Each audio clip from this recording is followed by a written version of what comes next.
कहानी 7 भाग 11। यूसुफ का परिवार मिस्र देश आता है। अब तुम लोग बिना देर किए मेरे पिता के पास जाकर उनसे ये कहना कि आपके पुत्र यूसुफ की ये विनती है। परमेश्वर ने मुझे पूरे मिस्र देश का प्रशासक ठहराया है और आप यहाँ मेरे पास आ जाएं और देर ना करें।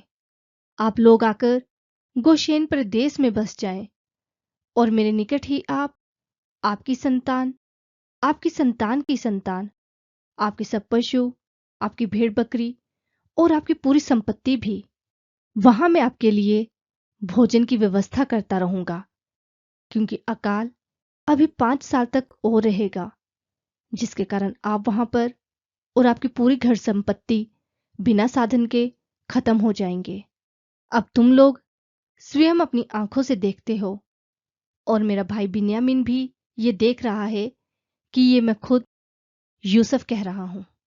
अब तुम लोग जाओ और जाकर मेरे पिता से मेरे इस रुतबे के बारे में जो मिस्र देश में मेरा है उसके बारे में बताओ, और उन सब के बारे में भी बताना जो तुमने स्वयं अपनी आंखों से देखा है, क्योंकि अब ये जरूरी है कि तुम जल्दी से उनके पास जाओ और मेरे पिता को यहां ले आओ।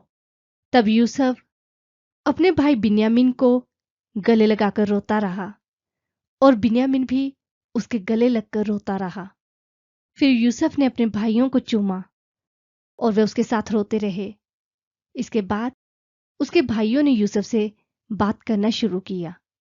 तब फैरो के परिवार में भी ये समाचार सुनाया गया कि यूसुफ के भाई आए हुए हैं, और इस बात को सुनकर फैरो और उसके दासों में खुशी की लहर दौड़ गई। तब फैरो ने यूसुफ के सामने अपनी इस बात को रखा कि अपने भाइयों से ये कहो कि अपने अपने गधों पर सामान रखें और कनान देश को जाएं और वहां से अपने पिता और अपने पूरे घराने को लेकर यहां मेरे पास आ जाएं। मैं उन्हें मिस्र देश का सबसे उत्तम प्रदान करूंगा और उनका भोजन सबसे उत्तम पदार्थों से ही दिया जाएगा। और यूसुफ, अब तुम्हारे लिए ये आदेश है कि तुम ऐसा करो कि यहां मिस्र देश से स्त्रियों और बच्चों के लिए वाहन ले जाओ और अपने पिता को यहां ले आओ।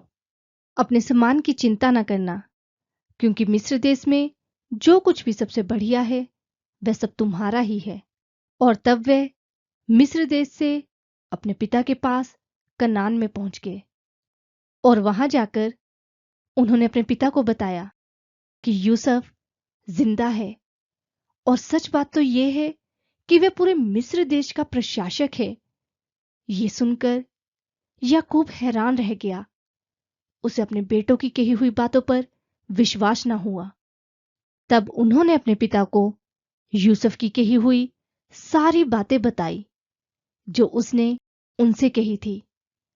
तब उन्होंने यूसुफ के द्वारा भेजे हुए वाहन भी देखे जो उनको ले जाने के लिए भेजे गए थे, और तब उसके पिता याकूब के जी में जी आया। तब इज़राइल ने कहा, मैं निश्चित हूं कि मेरा बेटा यूसुफ जिंदा है, और अब मैं अपनी मृत्यु से पहले वहां जाकर उसे देखूंगा।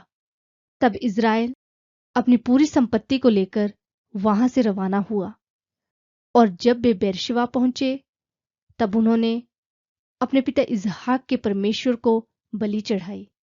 और फिर उस रात परमेश्वर ने इज़राइल को दर्शन में कहा, हे याकूब, हे याकूब।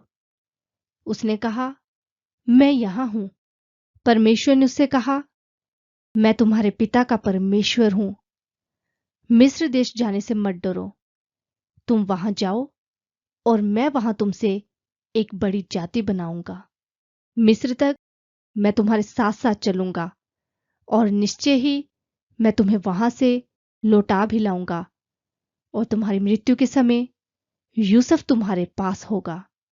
उन्होंने अपने साथ अपने पशु और पूरी धन संपत्ति ले ली थी जो कनान देश में उन्हें मिली थी।